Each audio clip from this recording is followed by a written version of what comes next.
I was here, and I just love flattery, and that's why I love Mary Lee, because she flatters me, you see. She was one of my most beloved students. Mary Mary Lee Lee? Martin. Well, Mary Lee, whatever it is now. It's I forget. Boyle now. Then they tried to name a highway for me, and they couldn't. I told this girl, Marilyn Rosenfield, her daddy started Rosenfield Jewelry. I said, now the only thing they're going to name for a woman in Oklahoma City is a paved oil. It'll never be a street, for sure. And I love this. This is a bathroom, seating capacity 1, and I took this picture down at Stuckey's in Eufaula restroom. Here's the dog's restroom. It's a city dog, and there's the country dog restroom. I think that is the cleverest thing. And are you familiar at all with a wonderful man named Edwin Markham? No. Well, he wrote this Man with a Hope. Edwin Markham, when I taught a party, was out there as a speaker, and he signed. I'm going to try to take that out sometime and get his name up a little heavier. And he signed that's wonderful. And Tom Lamb, Jim Lamb was a friend of mine. He let me have these two. Our country, right or wrong. Our party, right or wrong. Our party, the little elephant and then this one, Oklahoma City, sitting in its closed for street repairs. If that isn't true, I don't know what is.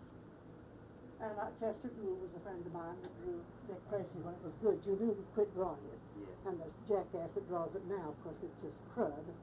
And this was the man that did Little, you don't remember. Oh, yes. Do you? Well, that's the man that he's been dead for 100 years. He started Little Henry. Henry. In Madison, Wisconsin, where I went to school there for a summer. And but I'm awfully proud of the things I have. But I'm proudest of that. I called one of those boys not long ago, and I said, honey, do you remember when I was your cub master? And he said, well, of course I do. And they are 60 years old now, probably more than that. Well, how come they?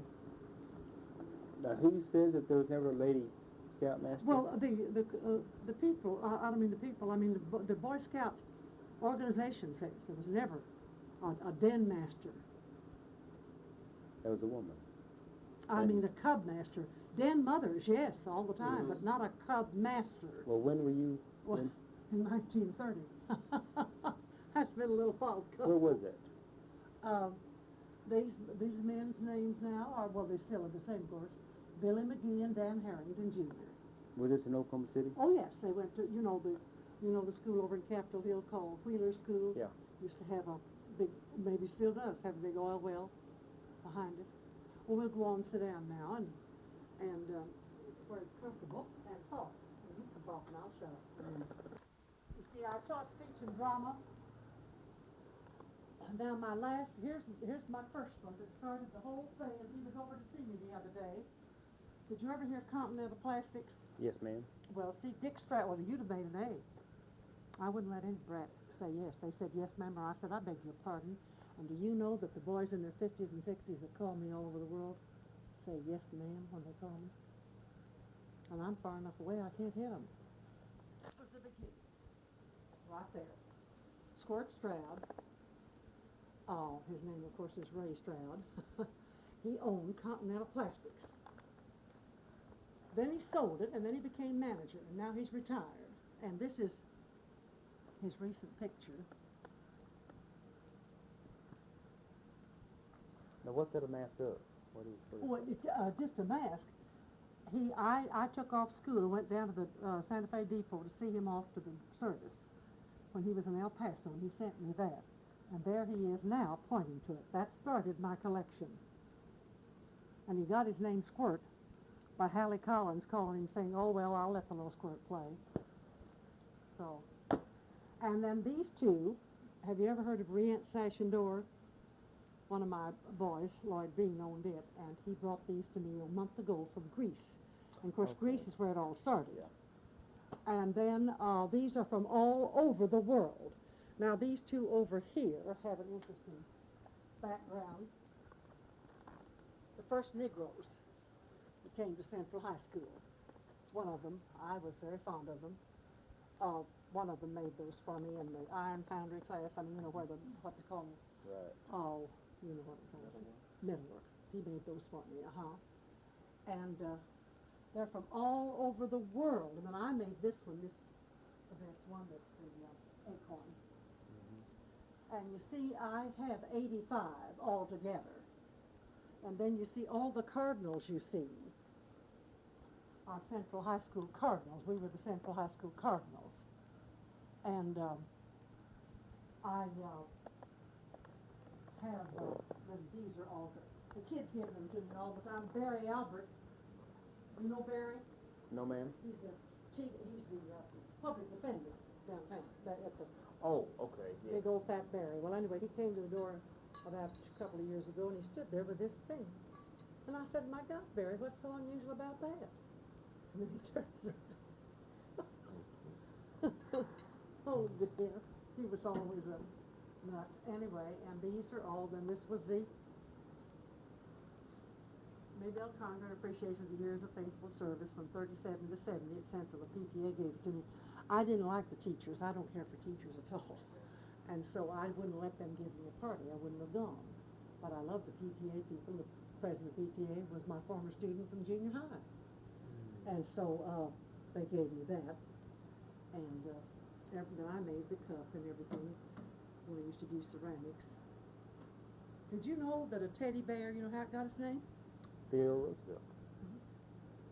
I have my own little teddy, but we'll go upstairs before you leave, and I'll show you the upstairs part. It's a museum, too. And I still have my little teddy bear. And You know how the story started, don't you? well, he was Teddy Roosevelt. No, it was, the story, as I understand it, he was on a hunting trip. Oh, uh-huh. And it was out west somewhere, and they found a little cub bear. Oh. They told him to shoot it, and he said no, he would not shoot There, I a think little I've bear. heard that. Bless And- his heart. He's the only Roosevelt, you see. I call Franklin Delano Rosenfeld. I loathed and detested him and still do. But I think Teddy Roosevelt, of course, I was just a little girl, but I loved him. And then I have my bulletin board over here that, now I don't know if you'll be offended. You'll both be very offended. Are you OU supporters? I am. I don't know whether he is or not. I went to the University of Oklahoma and University of Texas.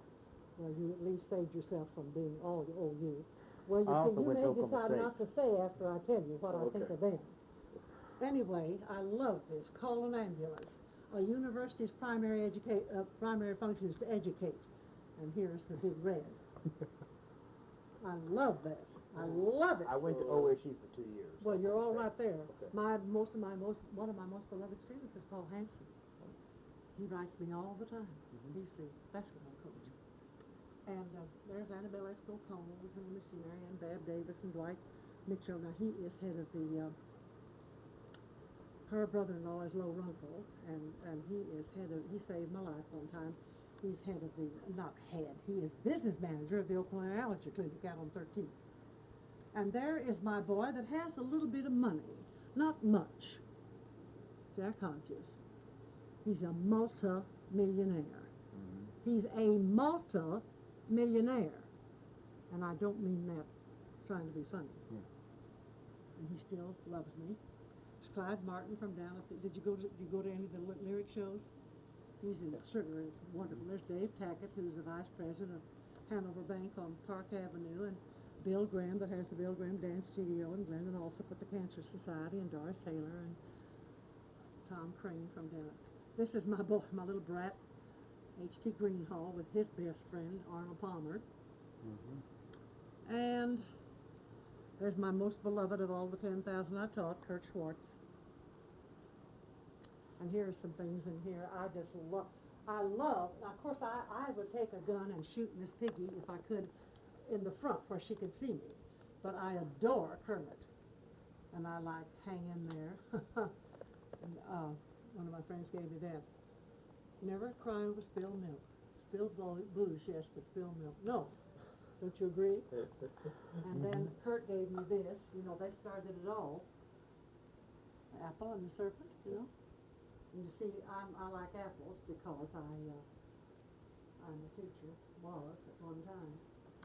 But anyway, this is just, and I love, I used to have skunks. When the kids call, they'll say, do you still have your skunk collection? I had 83 skunks when I quit. But I said, well, I really didn't need them because I had the real kind, you know, the kids were stinkers too. But anyway, I gave them all away except that little skunk and the food that I had in there. But I still have my apples and my cardinals, and we can sit down now and you can ask me anything you want and I'll give you an honest answer. It may not be the one you want. In 1917, I painted that and won the first prize at the State Fair of Texas in Dallas. 1917. That's a long time ago. Mm-hmm. Watercolor? Yes, It's it's watercolor. watercolor, sure. I used to be an artist. You know what I mean? I love to dabble in art. Now here, this is the thing Kurt had made for me, the director's chair Mm-hmm. that I sat in. And, well, I'll show you something that will be kind of interesting to you. I can find it. No, that isn't the one. It's a book that my beloved.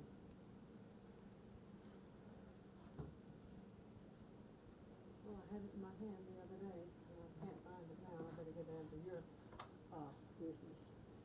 It's a book that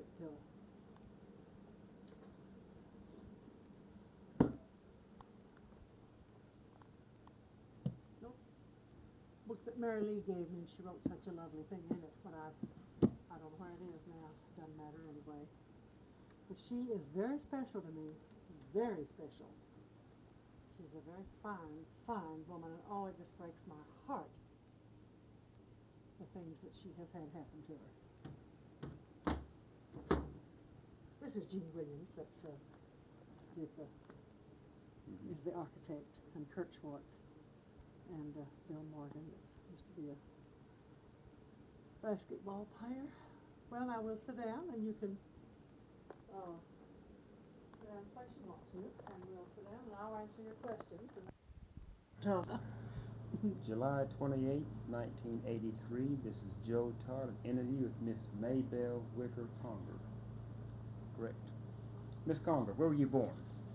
Lexington, Kentucky, And when's your birthday? March the 12th. And do I have to give the year? 1906. Okay. And Lexington was where there were beautiful women and fine horses, and you can figure out which I was. Yes. Who was your father? Who was your father? George Camden Conger. Camden Conger. George Camden Conger. Where was he from?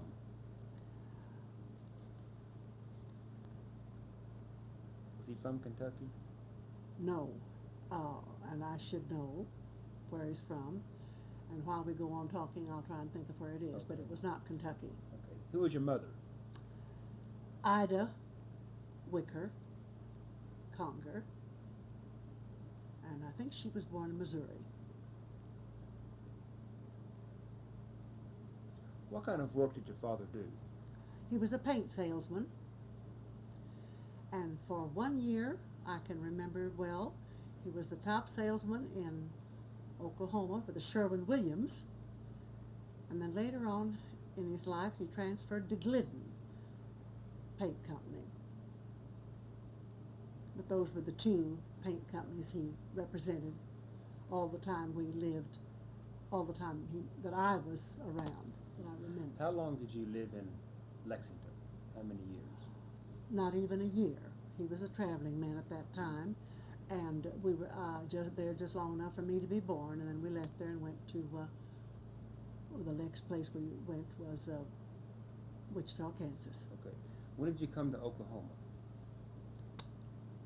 1919. Okay. Why did your folks come here? My father got a better job up here. With Sherwin-Williams? We had been in Dallas, well, in Oak Cliff, which of course is just not a subsidiary, but a Suburb. whatever I'm trying to say, of Dallas. And we moved up here. I've only lived 3 places here in Oklahoma City, and we moved here in 1919. Do you have any memories of World War I? Huh. I remember they let me stay up and hear all the whistles blow when they whatever it is. The Armistice Day? Yes. I was in Dallas, and they let me stay up. And at that time, they had fireworks and blew whistles and everything. Yes, indeed, I do remember World War One. Indeed, Did you do any work for the war effort? not in that time. I was not quite old enough to do much. Uh, no, I didn't. I have in the other wars, but not in. Was there a big parade, Armistice Day in Dallas? Oh, On the 11th? yes, uh-huh. Did you go to the parade? I'm sure I did. That's been quite a little while ago, and my memory is not what it used to be. Yeah, that was 1918. Yes. But I'm sure they did because, you know, Dallas was always a kind of a pretty big city, and I think they would have certainly done something about it. When you first came to Oklahoma, what was your first address? 1131 Northwest 32nd. And I'll tell you something very amusing about that address. When our friends found out where we were living, they would always ask, and not facetiously, not trying to be funny at all, they'd say, well, how do you love living in the country? And we'd say, well, pretty well. And the young boy that I was dating at the time, he would come over. He lived on 31st Street. He'd come over to 32nd Military where I lived, and we would go walking 1 block and be on Country Road. And I saw the Lady of Perpetual Help being built. We were right across the street from the Our Lady of Perpetual Help Catholic Church out on 32nd Military. And the place is still there, and it was very convenient for me later on, because when I started teaching at Harding, I was just 3 blocks from the school, and I just walked to school. Why did they move the cathedral from St. Joseph's out there? Do you know? Oh, well, now I guess I didn't know that. Well, I don't think they have. I mean, that the Perpetual. No, I don't mean the that Catholic church is still out there, isn't it, on 32nd? Yeah. I think it is, and now it's a school also. Okay, now that's a cathedral though. No. Oh well, then that's what I should have. Okay. I was Now, mistaken. St. Joseph's used to be the cathedral, but they moved it out to. Oh well, now, I don't know why, but yes, I think it's a lovely church. It is. And they've made it, since I moved from there, they've made it into a school, too. I've gone to several funerals and weddings there in recent years. What was your first impression of Oklahoma City? I liked it very much. I liked it very much. I have never had a bad thought about Oklahoma City till the present time. And to Can you me, describe what downtown looked like in 1919? I'll probably get so choked up that I won't be able to go on with my talk. Do you want me to do that? Yes, ma'am. All right. You see, to me, we have a snake pit downtown now, and that's a very ladylike name for it. I have another what I won't use. When I came here, we had the most beautiful city.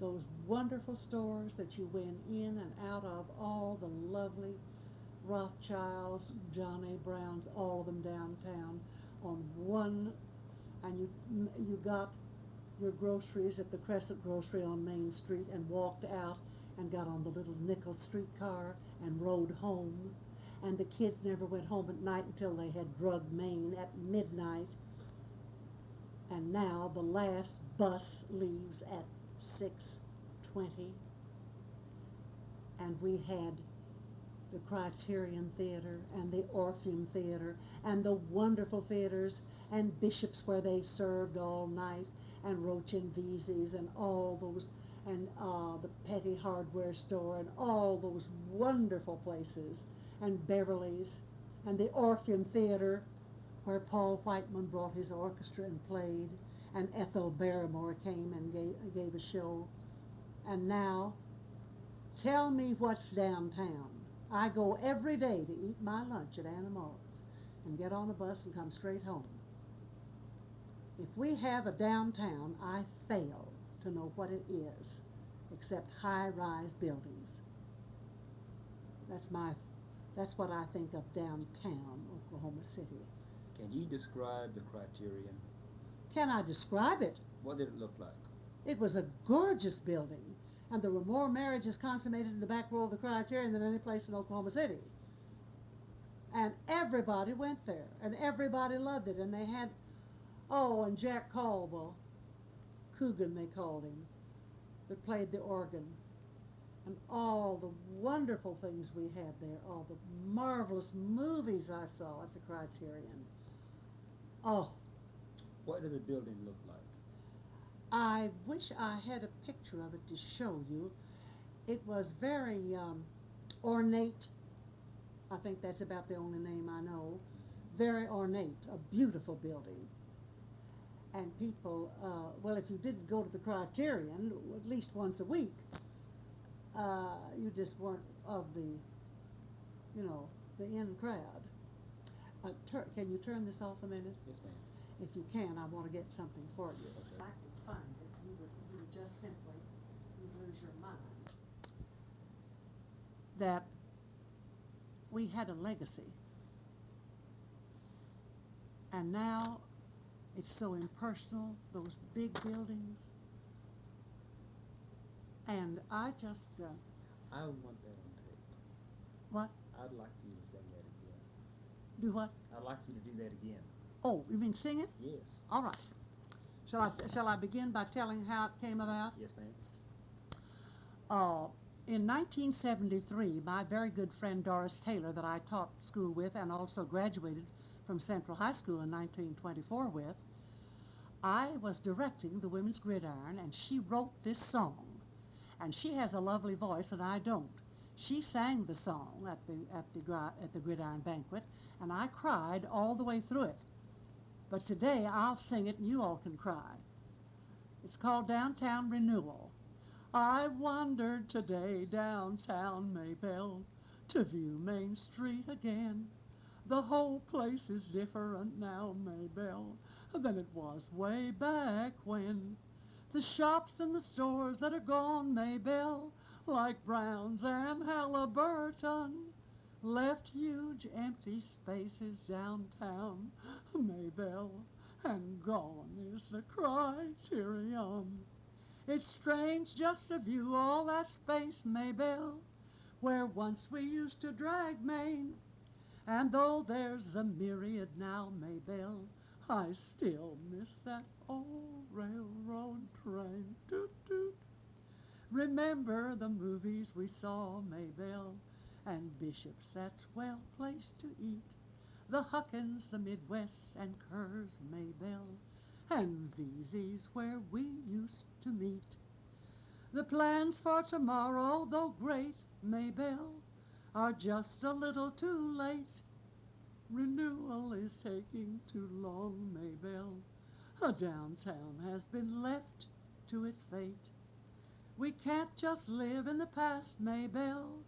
The town must change and grow, but shed a tear for what's gone, Maybelle, what we knew in the long, long ago. And I'm still shedding tears for it. Mm-hmm.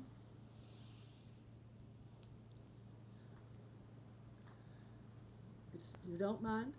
Don't mind. Well, when Patience Latin used to get up and say, "Come to Oklahoma City, it's so pretty," I wanted to say, "Come to Oklahoma Shitty, it's so pretty." I'll tell you, I'm a very emotional person, as you can tell. And having taught drama and speech all my life and been an actress, and you wouldn't know from my voice now that I was at one time a concert singer. But I go downtown and I get ill when I look around and I see what's happening. It was a town, it was a lovely place to go. And you just felt so at home. And now, well, I'm living. Of course, that's one thing. You take a person my age, 77. I live in the past. I think about way back when. I know that within 10 years, all education is going to be computerized. I know that. I'm so glad I'm out of it. The children will never have the personal touch. Do you know, young men, that I wouldn't be alive today if it weren't the phone calls that I get from all of this United States? And I mean that sincerely. 50 and 60 years old, Charlie Gunter called me the other day. His mother passed on. He's 60. And we're just as loving friends as we were when he was 13 in junior high school. That's all gone. The personal touch is gone. And of course another thing, and this isn't gone. I knocked them flat, you see. I knocked them flat on the floor, and now I'd be in jail. I wouldn't stay long because most of the lawyers in town are my students. And the judges. And if you think I'm kidding, I'm not. I knocked a boy flat on the floor the day I quit teaching. I wouldn't take anything off any of them. And just like I say, they still say, yes, ma'am. A boy called me from Albuquerque last night. And he said, I said something, but he said, yes, ma'am. I said, well, you're still being polite, aren't you? It's so rewarding. It is so rewarding. The things that they do for me, and always calling me and coming to see me, and like with Mary Lee. Now, I was not partial to girls. I was much partial to boys. But Mary Lee was one of the few girls that I had a great respect for and still do. You ever hear that voice? Public television for all of Oklahoma. That's my boy Gene Delahaye that painted that portrait of me up there. That one right behind you. Gene painted that. He's an artist as well as a... When I gave the $1,000 the other day to OETA, he said, well, I expect some of that for my raise. Well, I'd shut up and you can ask some more questions. Where did you start school? When or where? Both. When I moved here from Dallas, Texas, I was in the 7th grade. So when I moved here, I went into the 8th grade at Putnam Heights. And that was when we had the right kind of a school system, and you went to 8 grades of grade school and 4 years of high school without junior high and innovative and, you know. So I went to Putnam Heights grade school. What year did you graduate? From Putnam Heights, I have it out there on that thing. Let's see.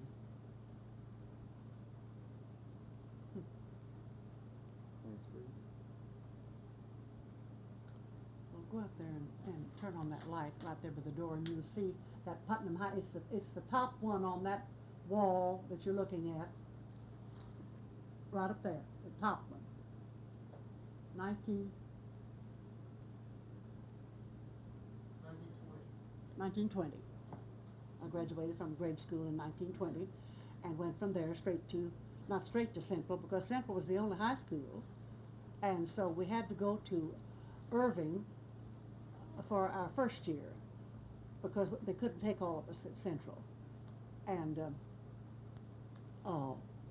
so I went to Central from 21, 22, 23, 22, I guess, 23 and 24.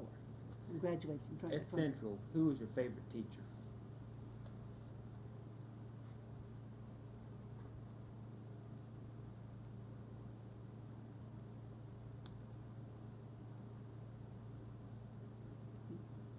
I'm only thinking of the ones I didn't like. I'm sorry. Well,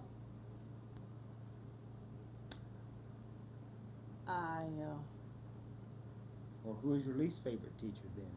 Oh, I wouldn't want to say that because I think they're still living. No, I'll be serious now. I'm thinking of my favorite teacher. Probably Burl Barnett, who was the teacher that gave taught journalism. I had a great respect for her and liked her very much. And in my mind, the ones that stand out are the ones I didn't particularly like. But there were some fine teachers down there.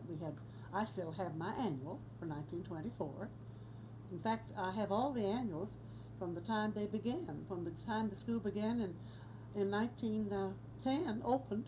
I had the 1910 annual that Bob Hyman, one of my beloved students, his father graduated from Central in 1910, the first year it opened.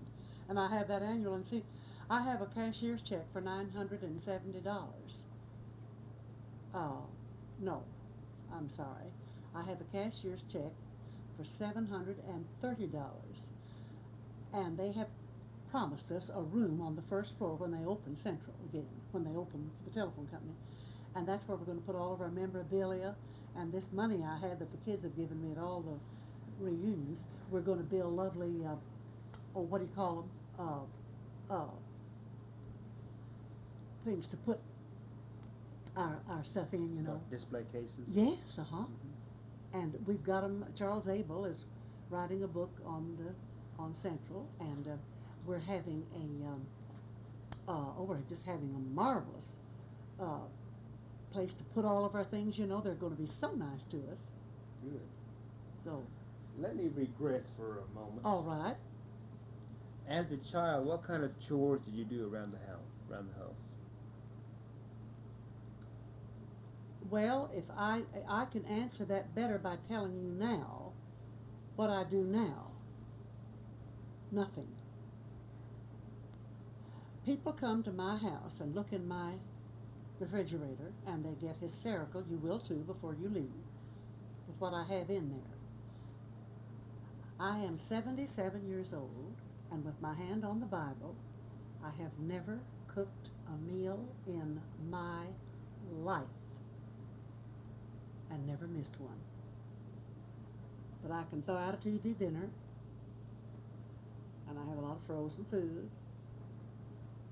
I don't eat breakfast. I eat lunch at Anna Maud's and dinner here. And about 3 times out of 5 during the week I'm taken out. I never did any chores, dear. I was an only child, and my mother felt sure that I would never be able to do anything. And now this is going to blow your brains out. When I took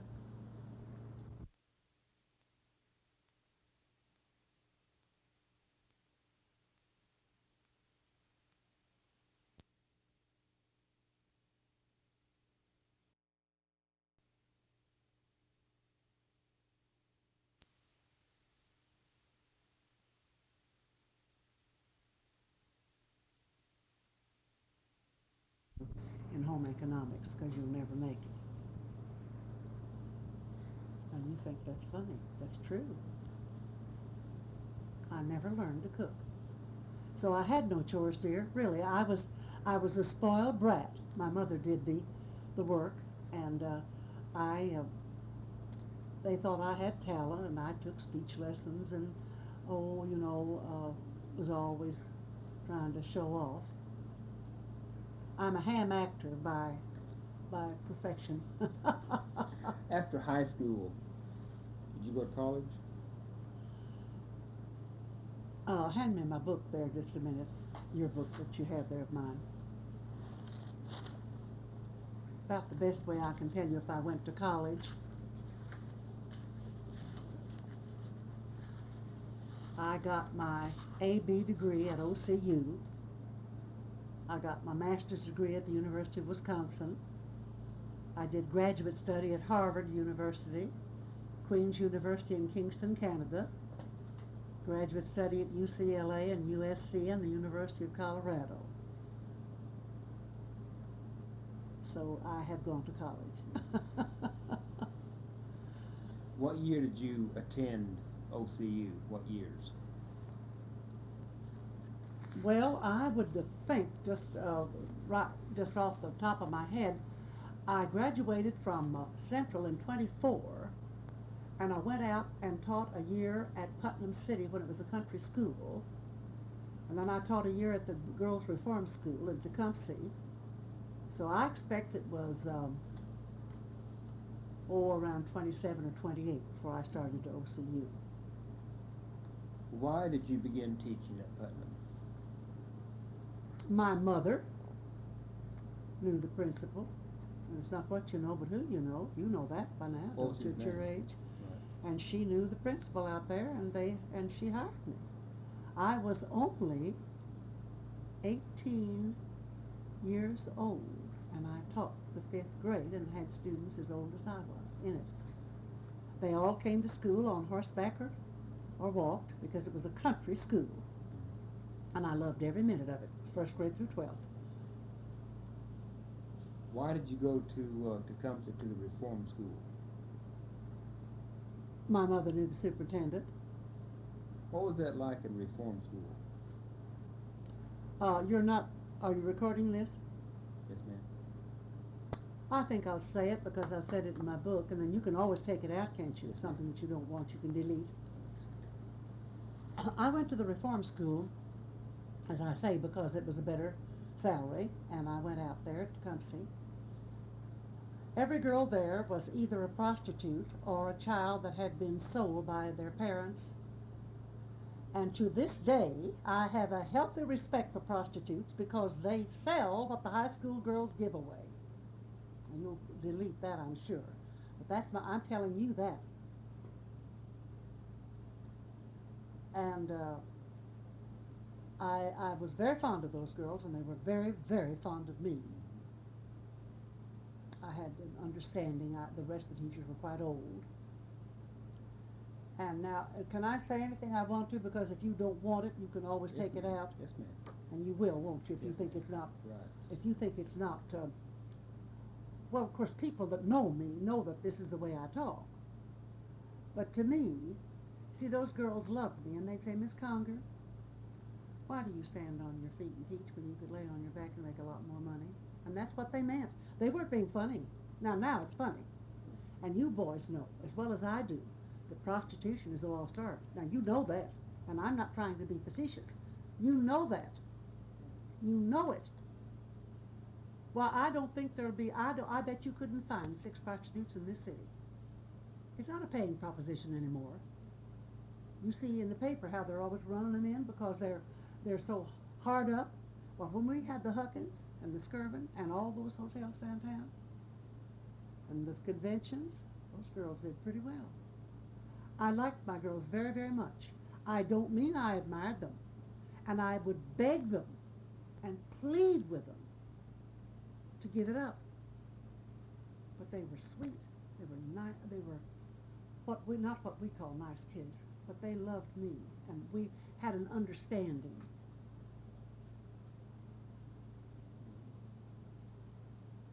How long did you teach there?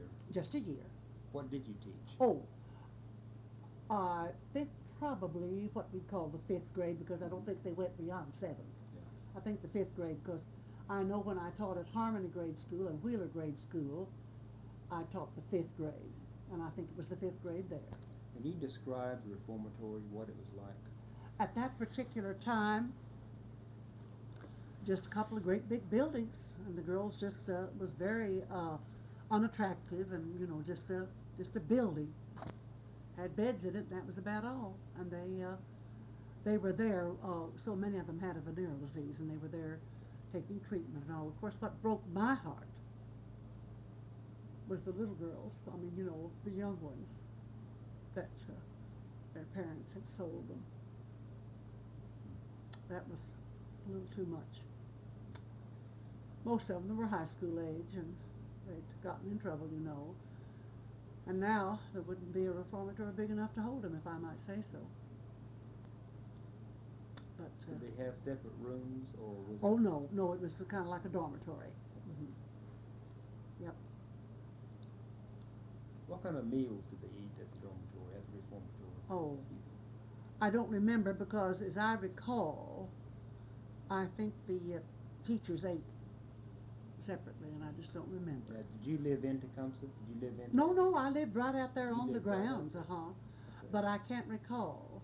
Now, and you'd think I could because food is the most important thing in my life. But I don't recall. But I know they weren't. What were your living quarters like? Well, pretty much like the girls. I mean, as I recall, it's been so long ago, dear, I'm very hazy on it, but as I recall, the teachers, we didn't have separate rooms. We might have had, but I don't think so. But we had a different dormitory. Then did you go to OCU after you left Tecumseh? Yes, I did my teaching at I did my Putnam City and Tecumseh, and then came back to OCU and started at college. And you majored in No, I majored in education education. because I knew I wanted to be a teacher. But I was in all of Prof. Campbell's plays. My first love was drama, and music. I was taking voice lessons at the time, and Who was your voice teacher? Dr. Gottschalk, I think, something like that. I went down to OU to take from him, and he had told me that I could be a concert singer if I wanted to be. And my mother was the dominating influence in my life, and she wanted me to be a school teacher, so that's what I turned out to be for 45 years. Who was in charge of OCU? Who was the president? Antrim. Did Dr. you know him? Eugene, yes, Dr. Eugene Antrim. I have a letter from him. Describe him. What kind of man? As is I he? recall, a very, very distinguished-looking man, and didn't have the warmth and the all that my beloved Dolph Whitten had. I adore Dolph Whitten, who is the former one that just left. But Mr. Antrim was very, not austere, but didn't have the outgoing personality that he had some good people out there, and he was a fine president. But Dolph Whitten, to me, was just something extra. Of course, I was not in school, naturally, when he was there, but I just think the world of him, and I'm so sorry he left OCU. Did you teach while you were going to OCU? No. Well, I'll take that back. I did some practice teaching because I was taking educational courses, and I did some practice teaching. Where did you do this? It seems to me it was a place called Jefferson across from down on 23rd Street, but I can't think where it was now. But I taught. I was a practice teacher in kindergarten. Then I was a kindergarten practice teacher, and I just loved the little kindergarten kids. The school where I taught is now not there anymore, so I'm a bit hazy on that. After you left OCU, what was your first teaching job?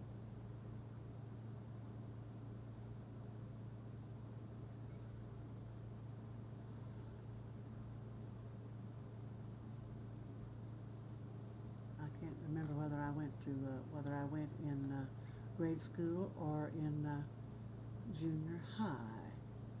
I graduated from OCU. Graduated from Central in 24, and I graduated. I don't know when I graduated from OCU. My first job wasn't at Harding. I expect my first job teaching was at.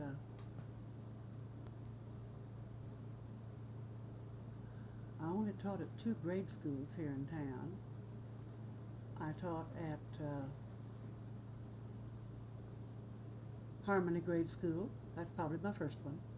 Harmony Grade School, and then at Wheeler Grade School, and then Harding Junior High, and then the rest at Central. Let me regress one more time. Huh? Let me regress one more time. Yes. I'd like to ask you what it was like to be a young girl in college in the 1920s. Oh, just a lot of fun. Were you a flapper? Yes. I surely was. What is a flapper? Oh,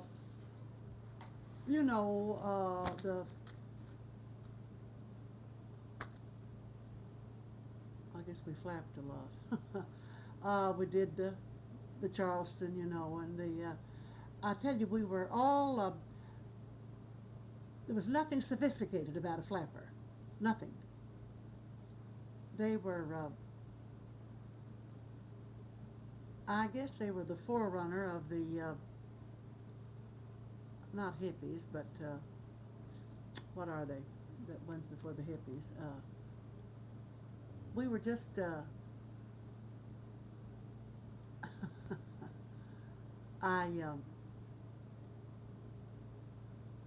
You're not taking this down right now?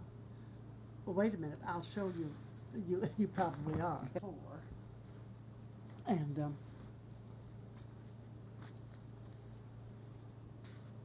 here's,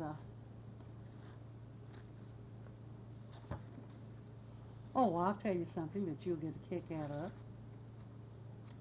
You see these signs all over town that say, Don Ray?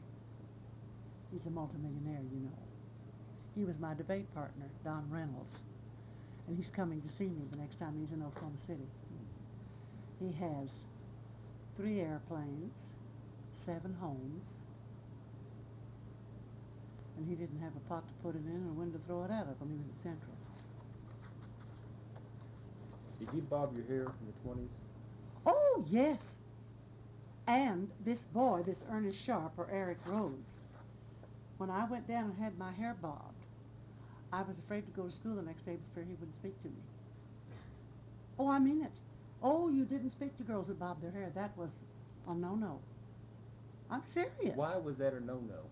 I don't know. Maybe women just didn't ever get their hair cut or something. I don't know. What about short dresses? Oh, our dresses were way, way up, real short. And I wore so many beads that I hit people as I go down the hall, going this way, you know. And oh God, we wore, before I bobbed my hair, we wore puffs over our ears that looked like you had the mumps or something. And you rat your hair and make these puffs come out.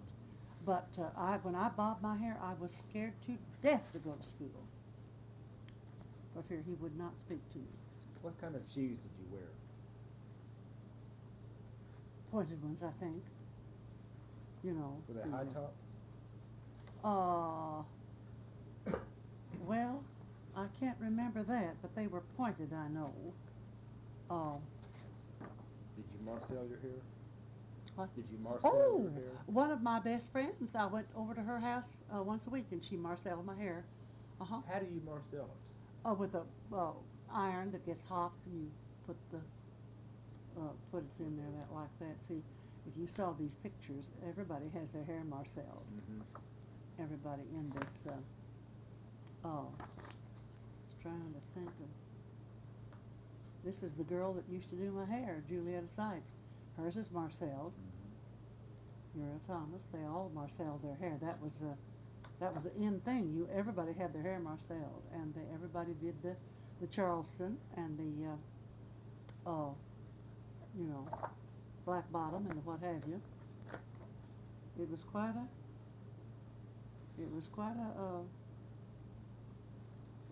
and real short dresses. Now that's funny because you see they're real long. But I thought ours were real short. Maybe I'm wrong. What do you call the hats that they wore? The real, the tight fitting? Oh gosh, I can't remember. See, you're going an awful long way back, hon. I can't recall. But, we what did. Do you remember of Black Friday? Not a thing. After I taught so many blacks, I've kind of forgotten. No, this is... I know. Yeah. I When know. the stock market crashed. Huh? When the stock market crashed on Black Don't Friday. remember one thing about it. Not one. Not one. Mm-hmm. Let's see if there's anybody here that you would know. No, there isn't. Yeast and Raisins, that's a play we gave, but, and, What was your favorite play that you were in? well, see, I never had time to be in plays till I got in college. Oh, sure. I never had time to be in plays until I got in college. In high school, you see, if you were a practice teacher, you had no time to go to rehearsals. So I never was in a play. The woman that did all the plays, I took her place when she had her baby in 1934, Mary Gray Thompson. But now in college, I was in all the plays in OCU for Prof. Camel, but in high school, I was busy. When they were rehearsing, I was busy doing something else, you see. So. How long did you teach at Central?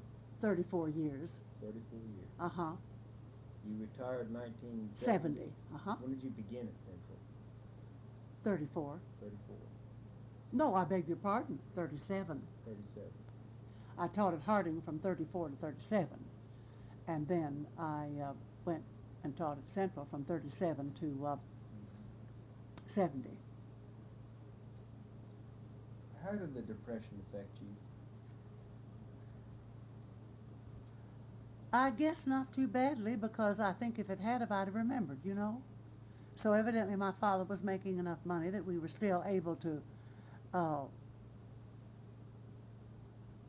Now, I remember that there was an awful, isn't that when they had the bread lines and all Yes, that? ma'am.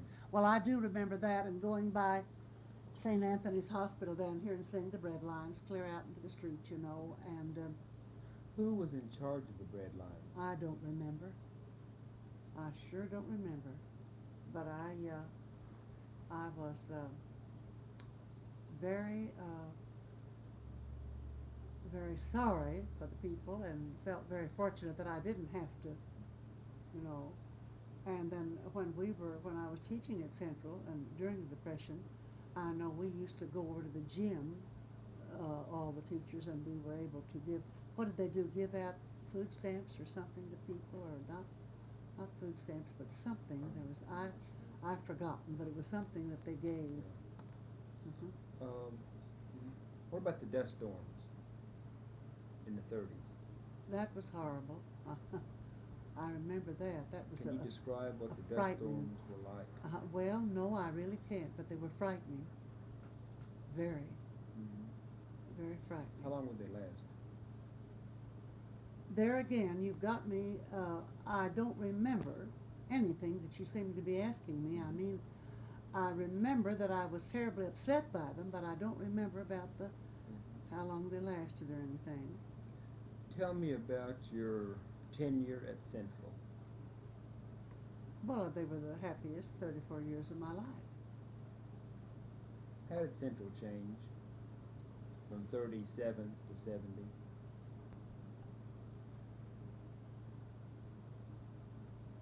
Or is that a fair question? Well, of course, it broke my heart. It broke my heart when they made us into a junior high school. See, for the last years of my life, we were junior high. And you see, I went there teaching senior high, and I loved it. And the junior high did not appeal to me. And then I left, fortunately, before the innovative came in. I wouldn't have stayed anyway had I, even if I'd been, I quit to have an operation, but I wouldn't have stayed for the innovative. You see, to me, I'm old-fashioned very in many ways, and one of them is we should have 8 years of grade school and 4 years of high school, and all of this special education and junior high and innovative and all. To me, well, it's just, I have no, I'm very rabid on the subject. I think we've lost education. And as I say, I give talks all over the state to groups of teachers and students and FHA students and FFA and all that. And I tell about the cartoon that I have where all the little kids are sitting at their desks punching little computers, and the teacher walks in and a cog falls out from under her skirt. That, to me, is what education is going to be. And I'm awfully glad I'm out of it. And I was a disciplinarian, and I'm proud that I was. And it must have paid off someplace. You see, I have a thing here that is my philosophy of life. There is a destiny that makes us brothers. None goes his way alone. All that we send into the lives of others comes back into our own. And my life now is receiving all the good things from these people that I helped when they were growing up. I think a teacher is capable of having a great influence on you.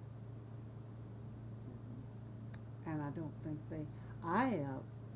I don't know a dedicated teacher anymore, and I don't know anything they should be dedicated for. Children don't give the teachers respect anymore. And now it's just watching television and computerizing and what have you. I guess that shows my age, that I'm living in the past, and I'm sure that there are teachers now that think I'm entirely wrong, and that I have just, that I don't even know what it's all about. So, who'd you find? Oh, I'm Marcel'd up there, kid. Maybelle Conger, I'm Marcel. That's Booster my... Club.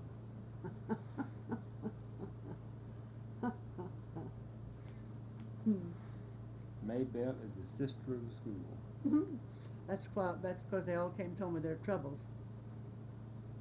And they did that after I left school. I mean, you know, that's the way the kids did a lot.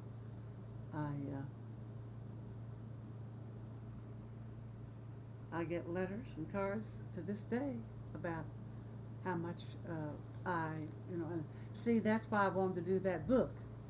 And so many of the kids have called me and come by and gotten it and all, and they're even now talking about why I don't write a sequel. Lord, I'll never live that long to write a sequel. Why did you write the book? For one reason only. My number one child of all the ones I've taught, Kurt Schwartz, insisted that I write the book. And he'd write so much that I finished it so he'd shut up. What made him your number one? Because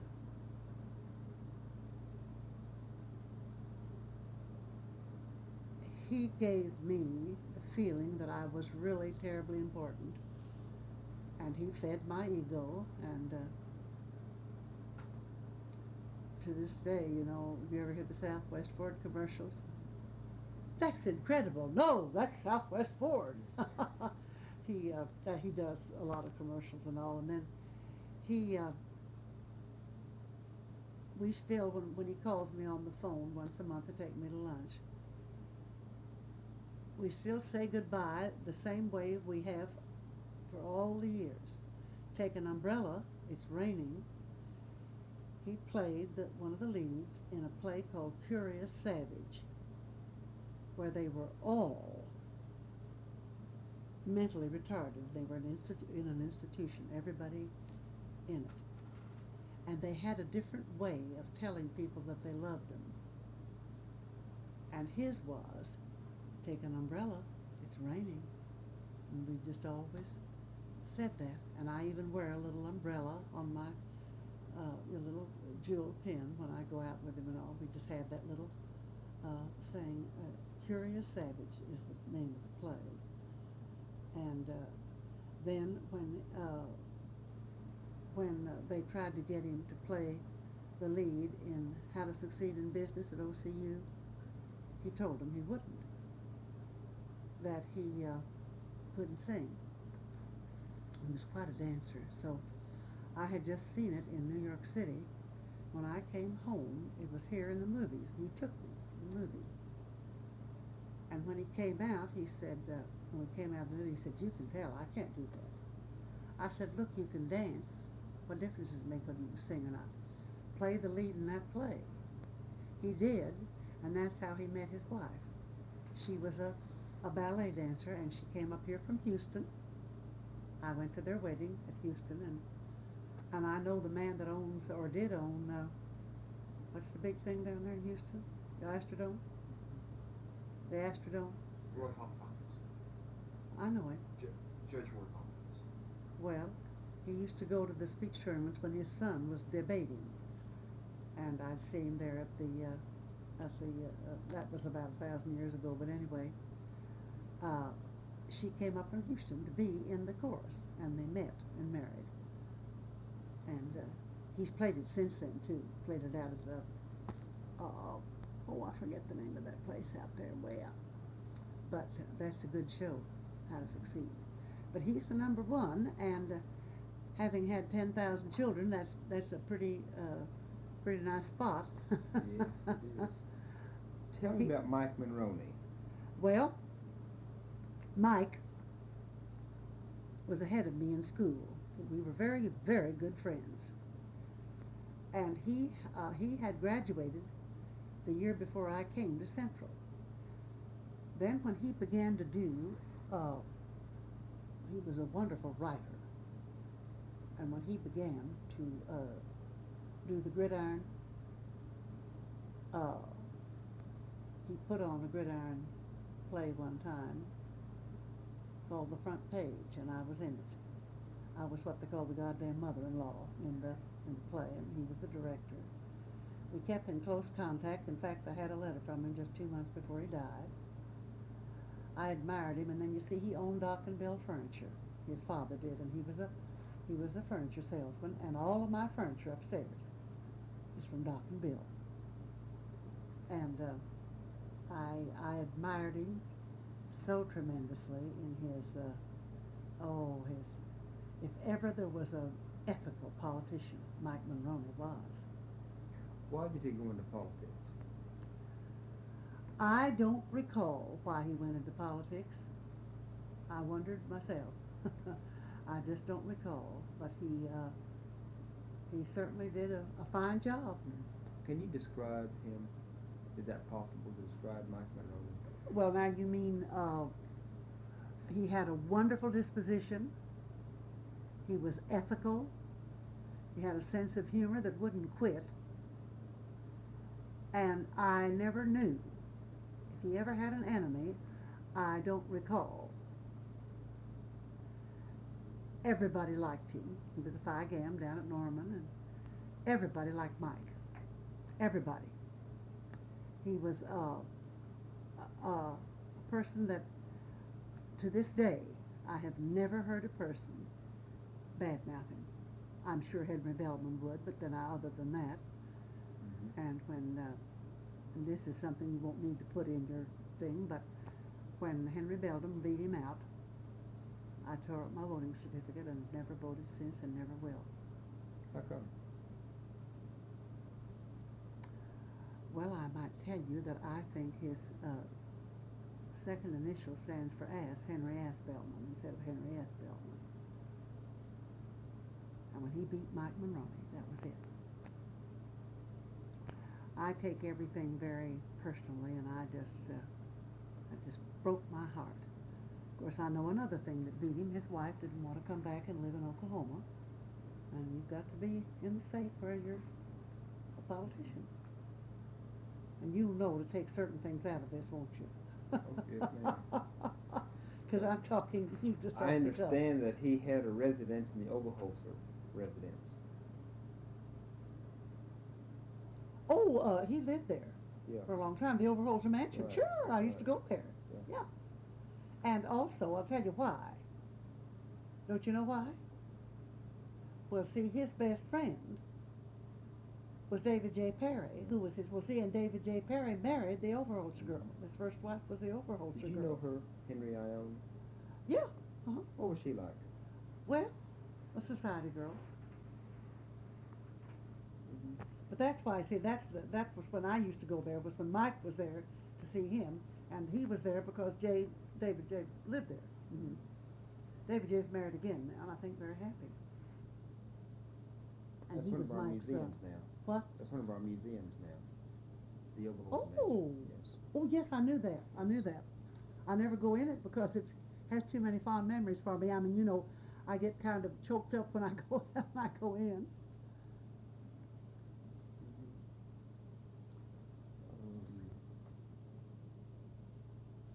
I haven't been too much help telling you some of the things. I keep kind of forgetting certain.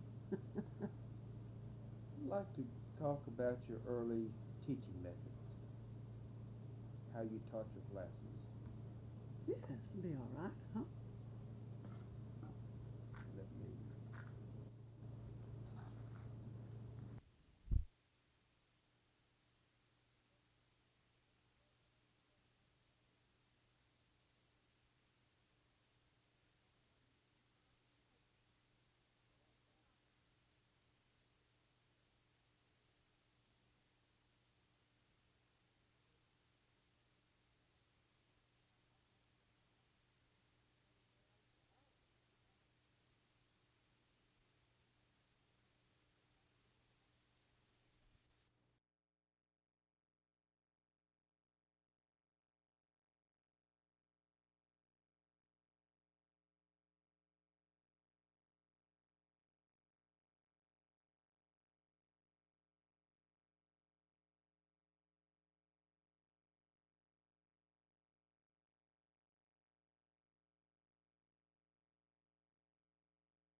70.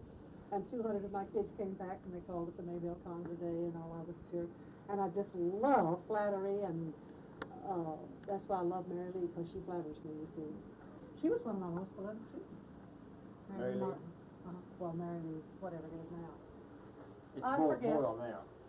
Then they tried to name a highway for me, and they couldn't. I told this girl, Marilyn Rosenfield, her daddy started Rosenfield Jewelry.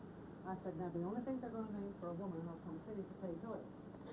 It'll never be a street, for sure. And I love this. This is a bathroom, seating capacity 1, and I took this picture down as stuff using Eufaula restroom. Here's the dog's restroom. That's the city dog, and there's the country dog restroom. I think that is the clever thing. And are you familiar at all with a wonderful man named Edwin Markham? No. Well, he wrote this Man with a Hope. Edwin Markham, when I taught a party, he was out there in the street with a huge sign. I'm going to try to take that out sometime and get his name up. Go ahead, and he signed. That's wonderful. And Jim Lane was a friend of mine. He let me have these two. Our country, right or wrong. Our party, right or wrong. Our party, the little elephant and this one. Oklahoma City limits closed for street repairs. If that isn't true, I don't know what is. And Chester Gould was a friend of mine that drew Dick Tracy when it was good. You knew to quit drawing it. Yes. And the jackass that draws it now, of course, it's just crud. And this was the man that did little, you don't remember. Oh, yes. Do you? Well, that's the man that he's been dead for 100 years. He started Little Henry. Henry. In Madison, Wisconsin, where I went to school there for a summer, and but I'm awfully proud of the things I have. But I'm proudest of that. I called one of those boys not long ago, and I said, "Honey, do you remember when I was your cub master?" And he said, "Why, of course I do." And they are 60 years old now, probably more than that. Well, how come they?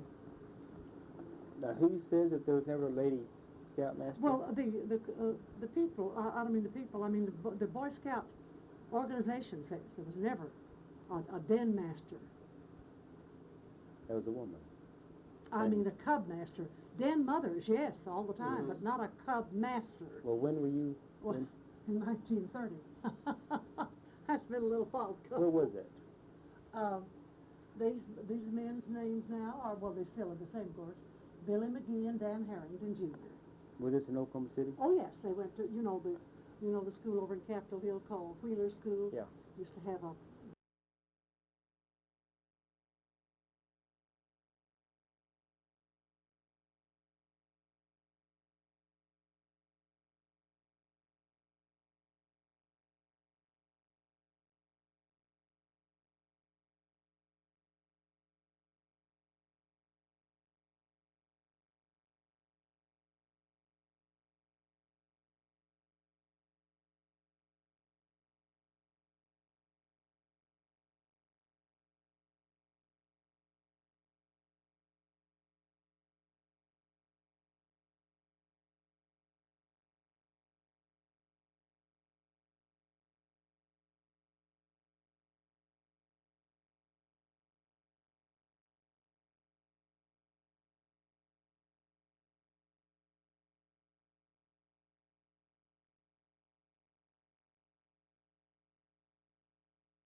What made you decide to be a teacher? my mother.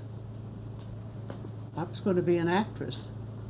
My mother was always the dominating influence in my life, and in my book, The Molding of 10,000 Saints and Sinners, I say that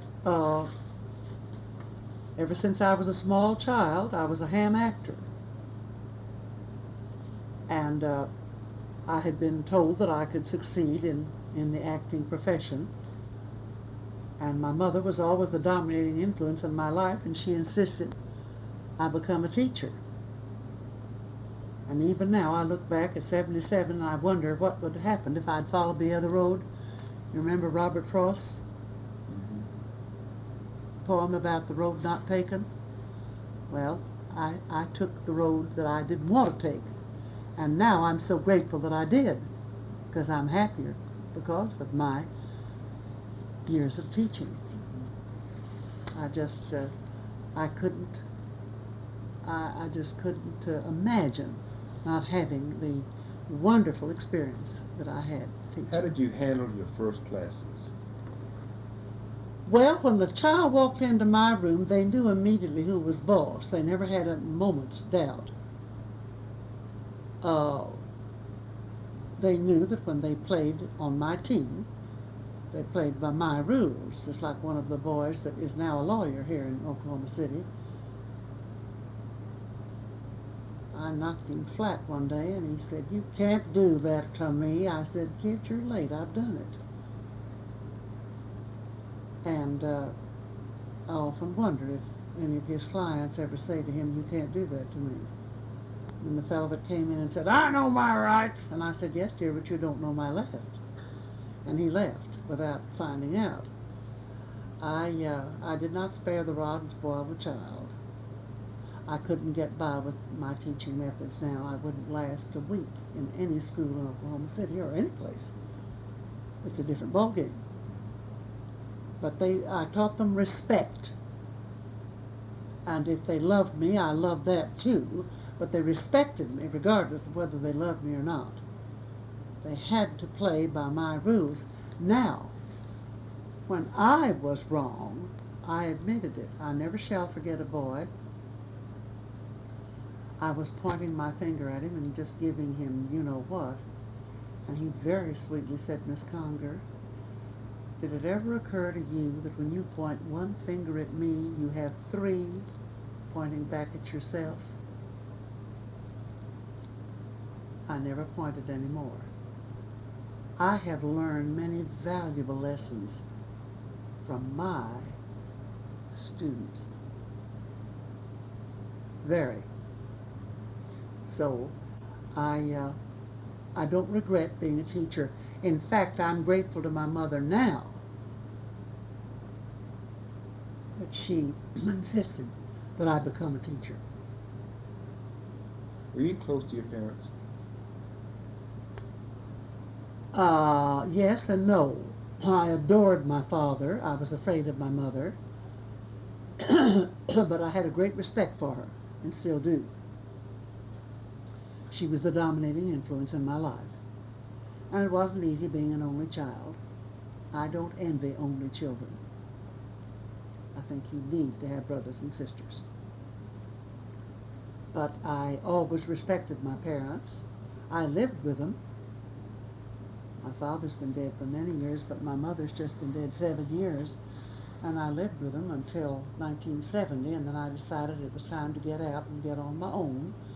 And I moved out. My mother had the home down on 19th, and then she had to go to a nursing home out here. And I moved out where I am now so I could go to the nursing home twice a day and see her. And so I was never very independent. Why did you begin collecting masks? Well, masks are an integral part of drama.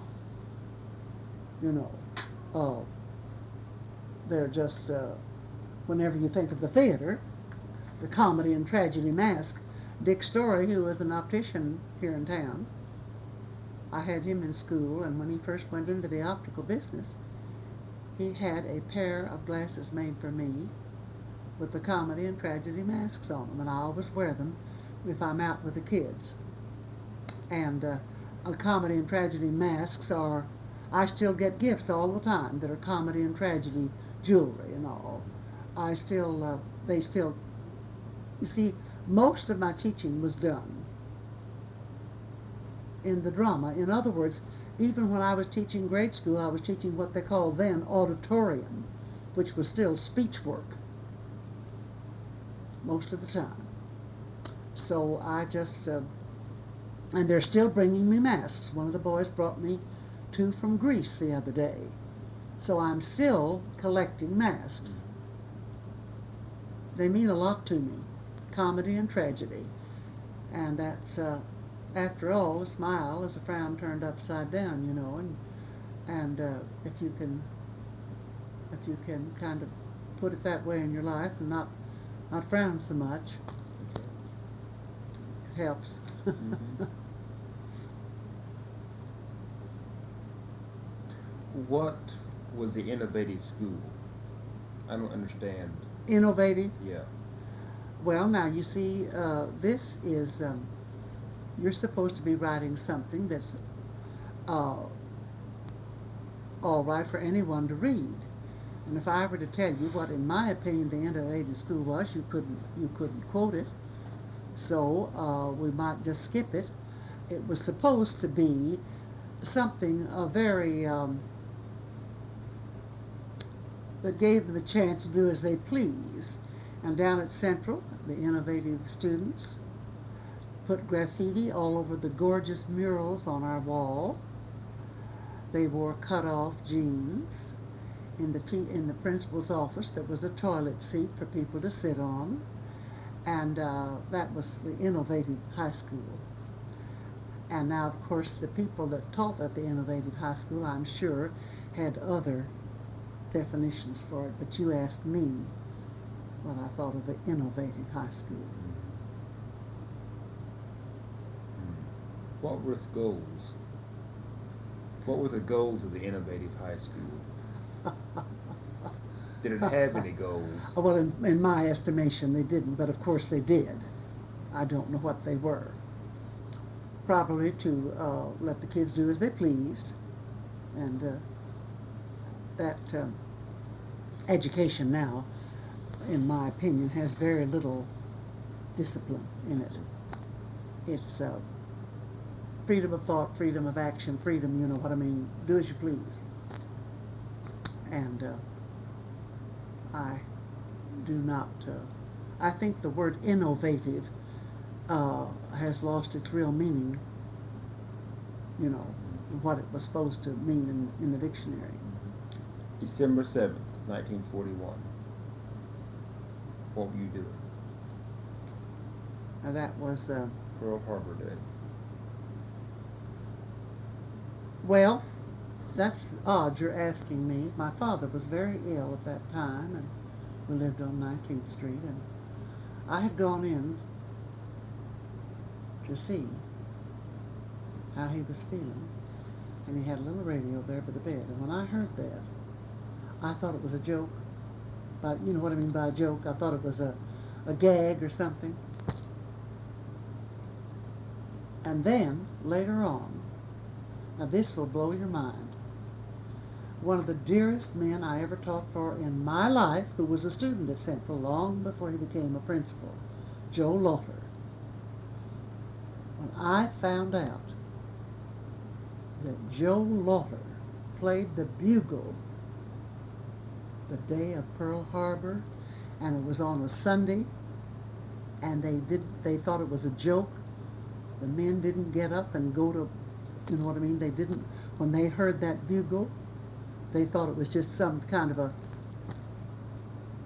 and they had a hard time getting to, well, you can imagine why. They didn't expect any bugle at that hour of the day. And Joe, our Joe from Central High School, and who was my principal, and that I just love, and who taught me something I'll never forget. He used to say, Miss Conger, you've got to learn to roll with the punches. Anyway, he was the bugle boy for Pearl Harbor. Did you know General Short? General Short. He married an Oklahoma City girl, and he was the one that was held responsible for Pearl Harbor. Ruined his military career. Do you know what the girl's name was? I do not. Oh, no, I guess I don't. Because I don't, that name, his name doesn't mean a thing to me. He was the one that was the commanding officer of Pearl Harbor. Oh. And it ruined his military career. Although it really wasn't his fault. Oh. But they had him as a scapegoat. Oh, I think it would. In fact, it ruined the whole family. Uh-huh. No, I don't, that name doesn't ring a bell with me at all. During World War II, what did you do? What kind of work for the war effort?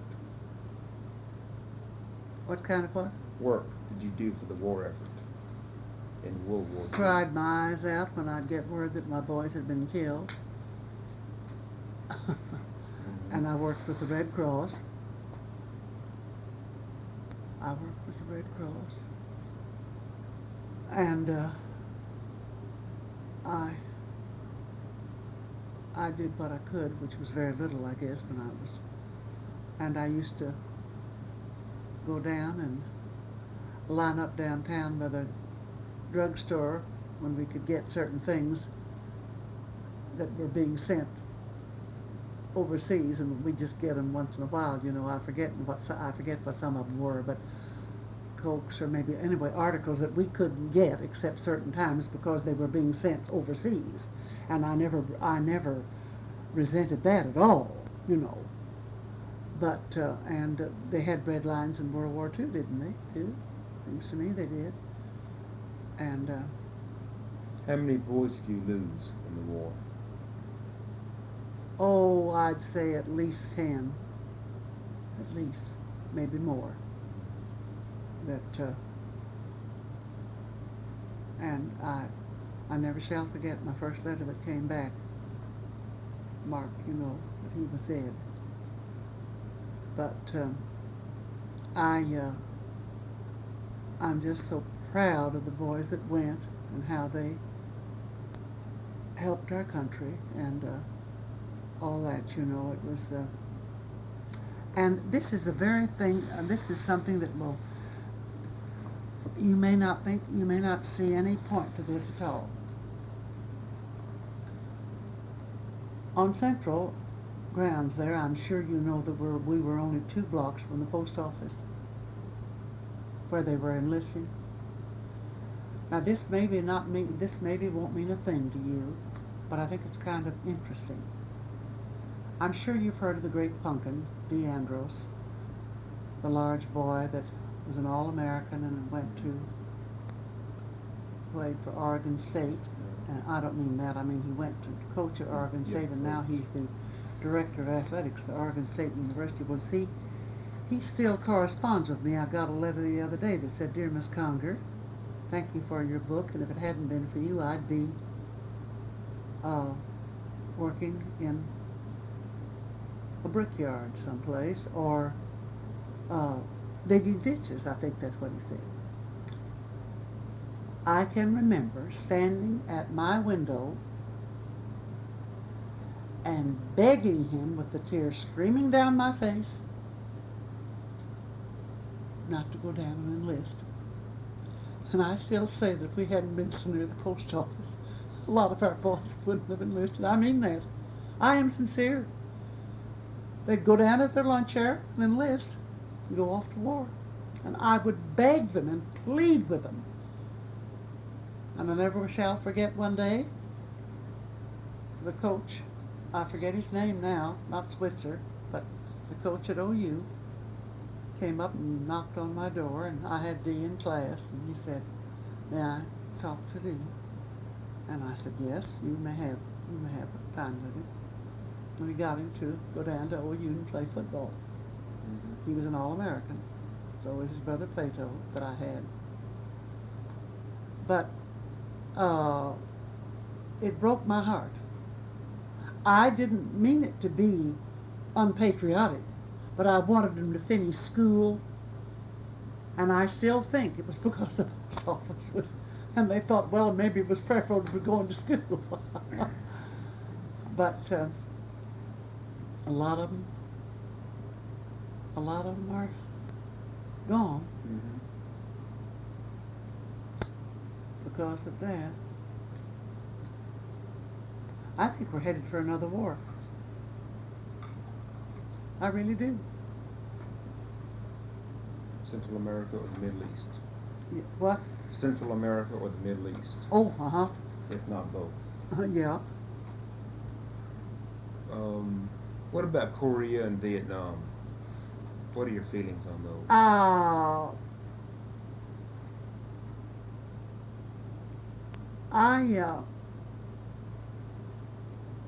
I guess I don't have the same feelings that I had about other wars. To me, it's a kind of a, well, some are black and white, and that's just gray, and in between. To me, it doesn't. I had very few boys in the Vietnamese War, and of course, I'd like to go back. It never will happen in my lifetime, or yours either, for that matter. I'd like to go back for Americans. To me, I do not approve of all this foreign invasion here in our country. I have nothing against the people. I have nothing against the Mexicans. I have nothing against the Vietnamese, the Orientals. But I can't see why they can't stay in their own country. Seems to me they would admire, if they admired their country, they'd stay there. And I think that if we had America for Americans, perhaps our American people would get along better and have more of an opportunity. But that's just my opinion, which doesn't mean a thing. But we're each one allowed our opinions, I guess. What about the bomb? Hiroshima.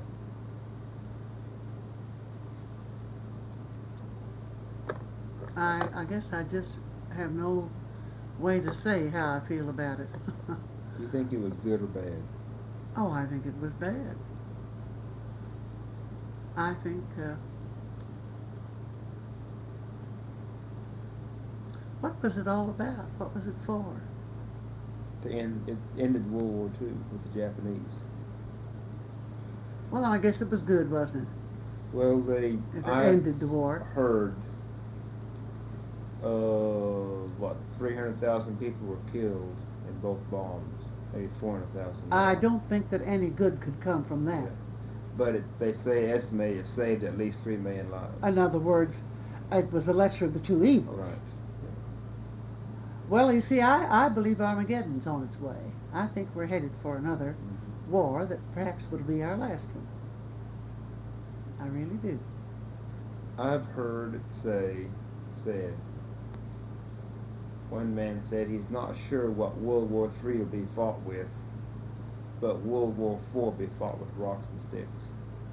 With what? Rocks and sticks. Well, could be. Well, what else you want to talk about? Well, I think we've covered the waterfront pretty well, don't you? And please delete a few things I said when you put it in your article. Don't quote me about Anything you want to tell Mary Lee?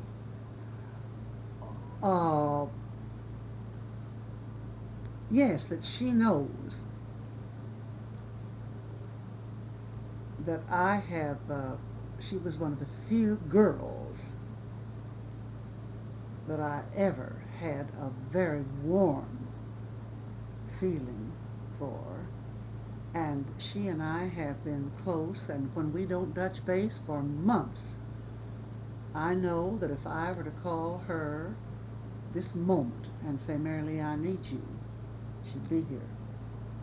I know that. And it breaks my heart that she's had so much sadness in her life, because she's never done anything to anybody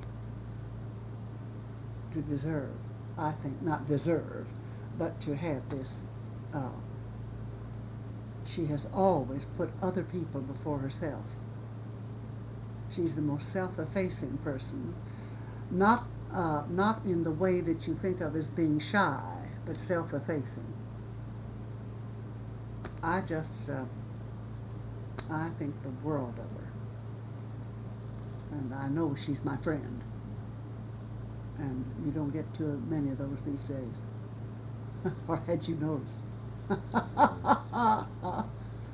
But, and I'm so proud of her, what she's done in her profession, how well she's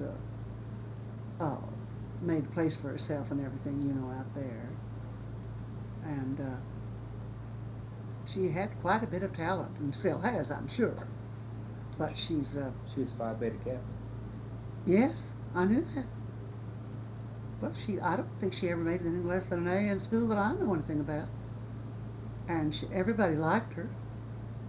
Now she's a little aloof in this respect. You don't, my, she has a sense of humor, or maybe you've noticed. And she's just an all-round person. I hope that her husband gets in better health. But she gave her life for her other husband, you know, just, she's... I knew him very well. But anyway, well, I think we have a good interview. oh, well, I hope so, and leave out about Bellman. Yes. I'm serious, because he could sue me. I'm not being funny. And he would, I'm sure. Although I'm sure people have told him what I think of him.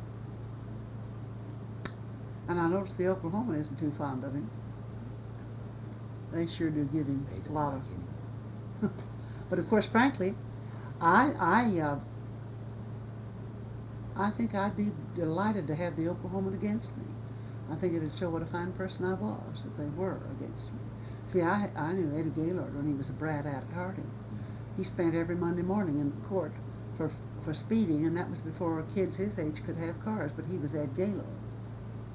And he had a sister that was beloved, not the alcoholic sister Edith, but the Virginia, the one that he did all the money, got all the money out of, got the money away from her. I adored Virginia. And I liked old man Gaylord and his wife, but Eddie is the name I won't mention. But anyway, the Oklahoman Times and all that. Oh, Mike Monroe, my dear. He was the editor of the Scripps Herald paper here. But it was run out of town, of course, by the Oklahoman. There's no paper can come here and stand that competition. No way. But Mike was a newspaper man, you see. Or maybe you knew that before he became a politician. And what I mean, his word was his bond. That man, when he told you anything, you knew that was it. But didn't work out. Thank you.